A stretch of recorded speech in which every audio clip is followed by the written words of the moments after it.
नमस्कार, जय हिंद।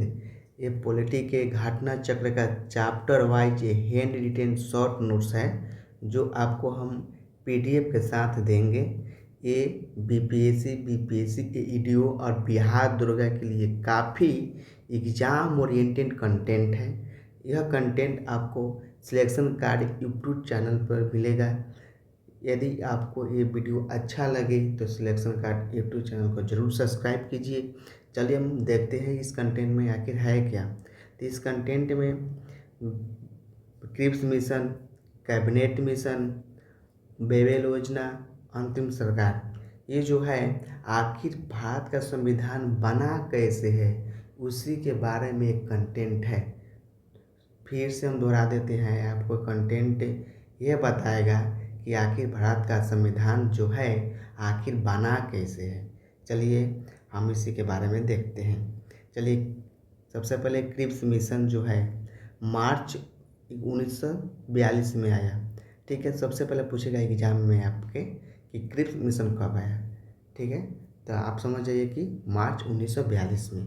ठीक है, अब युद्ध की समाप्ति, यह जो क्रिप्स मिशन था युद्ध की समाप्ति पर ये क्रिप्स मिशन क्या क्या, देखिए ये जो क्रिप्स मिशन है भारत का संविधान बनाने के लिए क्या क्या कंडीशन रखा गया था, इसमें उसी कंडीशन को बारे में हम चर्चा कर रहे हैं। जैसे ये क्रिप्स मिशन में बोला गया था कि युद्ध की समाप्ति पर संविधान सभा का गठन होगा और संविधान सभा में प्रांतीय विधान सभा द्वारा निर्वाचित तथा रियासतों द्वारा नामित सदस्य होंगे। एग्जाम में ये कैसे पूछेगा, तब पूछेगा कि संविधान सभा जो है प्रांतीय विधानसभा द्वारा निर्वाचित सदस्य थे कि मनमोनित, तो इसमें लिखेंगे कि नहीं, विधानसभा द्वारा जो सदस्य थे वो निर्वाचित थे और रियासत जो था ना उसमें जो सदस्य थे उसको नामित किया जाता था। मतलब कि उसमें उसको चयनित निर्वाचित नहीं किया था, डायरेक्ट उसको नॉमिनेट किया जाता था। इसके बाद भारत को डोमिनियन दर्जा देने की बात क्रिप्स मिशन में कही थी, यानी कि भारत को स्वतंत्र करने की बात इसमें नहीं कहा गया था।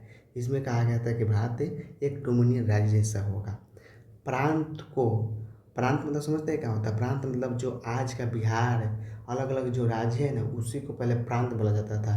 प्रांत को अलग संघ, पृथक संविधान तथा ब्रिटिश सरकार के साथ अलग संधि करने की विकल्प था। यानी कि उस टाइम जो प्रांत था उसको बोला गया था कि आप अलग रह सकते हैं, यानी कि अलग आप अपना का सब कुछ बना सकते हैं। आप पृथक संविधान अपना अलग एक संविधान बना सकते हैं या ब्रिटिश सरकार के साथ अलग संधि करने का भी विकल्प उसके पास था। प्रांत मतलब समझ लीजिए कि आज का जो स्टेट है उसी को प्रांत बोला जा रहा है। इसके आगे चलिए क्या है, और उसके बाद क्या हुआ, कैबिनेट मिशन आया। ठीक है, कैबिनेट मिशन कब आया था, तो ये जो आया था मार्च 1946 को कैबिनेट मिशन भारत पहुंचा। देखिए कैबिनेट मिशन में अब क्या क्या होगा, संविधान बनाने की प्रक्रिया, इसमें क्या क्या बात बोला गया होगा, इसी के बारे में चर्चा करेंगे हम। तो भारत का देखिए ये जो है मार्च 1946 में भारत पहुंचा। सबसे पहले एग्जाम यही पूछता है कि कैबिनेट मिशन भारत कब आया, तो कैबिनेट मिशन मार्च 1946 को भारत पहुंचा। इसमें कौन कौन सदस्य थे, तो स्टैफोर्ड क्रिप्स थे। ये क्या थे, एक ऐसा सदस्य थे जो बोर्ड ऑफ ट्रेड के अध्यक्ष थे। यहाँ पूछेगा कि जो क्रिप्स थे वो कौन थे, तो बुझिए कि बोर्ड ऑफ ट्रेड के अध्यक्ष थे। एक पैथिक लॉरेंस एक व्यक्ति थे। ठीक है, वो भारत सचिव थे। उसके बाद जो थे ये भी अलेक्जेंडर एक व्यक्ति थे जो ब्रिटिश नौसेना के मंत्री थे। ये तीनों आदमी के साथ, तीनों व्यक्तियों के साथ कैबिनेट मिशन भारत में भेजा गया था कि जाओ आप भारत का संविधान बनाने की प्रक्रिया में जो भी रूल रेगुलेशन है उसको तुम वहाँ जाकर हाजिर करो।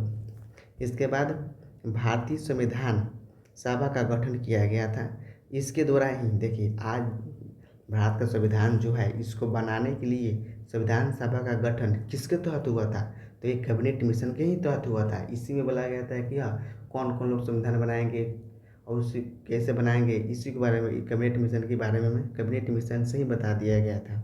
इसके बाद क्या है, बेबेल योजना जो है, बेबेल योजना है ये देखते हैं कि ये क्या क्या संविधान बनाने की प्रक्रिया में क्या क्या बात बोलता है।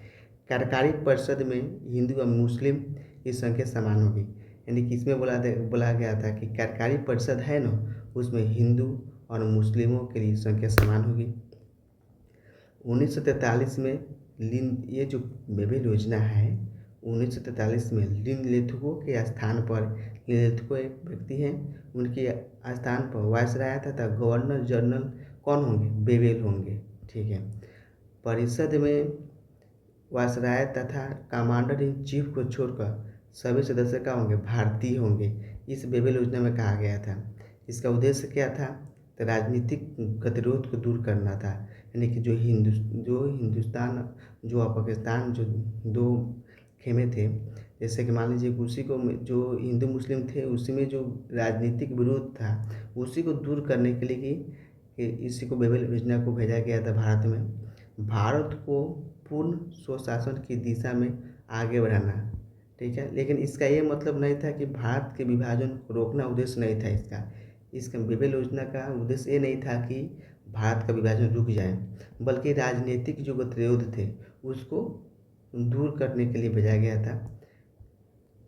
इसके आगे प्रथम राष्ट्रीय सरकार की घोषणा कब की गई? प्रथम राष्ट्रीय सरकार की घोषणा 24 अगस्त 1946 को हुआ था।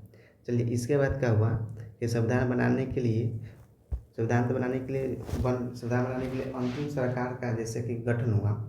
इसमें क्या था? देखिए, अंतिम सरकार मतलब पूरा अभी देश के अंदर जो तत्काल में सरकार चलाने के लिए अंतिम सरकार का गठन किया गया। यानी कि इसमें कौन कौन थे, इसमें कौन क्या थे, ये यहाँ में पूछता है कि आखिर अंतिम सरकार में कौन व्यक्ति किस पद पर थे।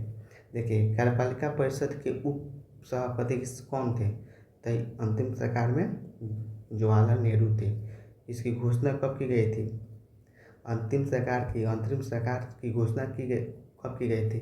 तो 24 अगस्त 1946 को इसकी घोषणा की गई थी। 24 अगस्त 1946 को इसकी घोषणा की गई थी। इसको पारित कब किया गया था? तो 2 सितंबर 1946 को इसको पारित किया गया था। इसके आगे शिक्षा मंत्री कौन थे? तो सी राजगोपालाचारी क्या थे? उसमें अंतिम सरकार में शिक्षा मंत्री थे। खाद्य एवं कृषि मंत्री कौन थे? तो डॉक्टर राजेंद्र प्रसाद खाद्य एवं कृषि मंत्री थे। श्रम मंत्री कौन थे? तो जगजीवन राम श्रम मंत्री थे। विभाग के अध्यक्ष कौन थे? तो सरदार वल्लभ भाई पटेल थे।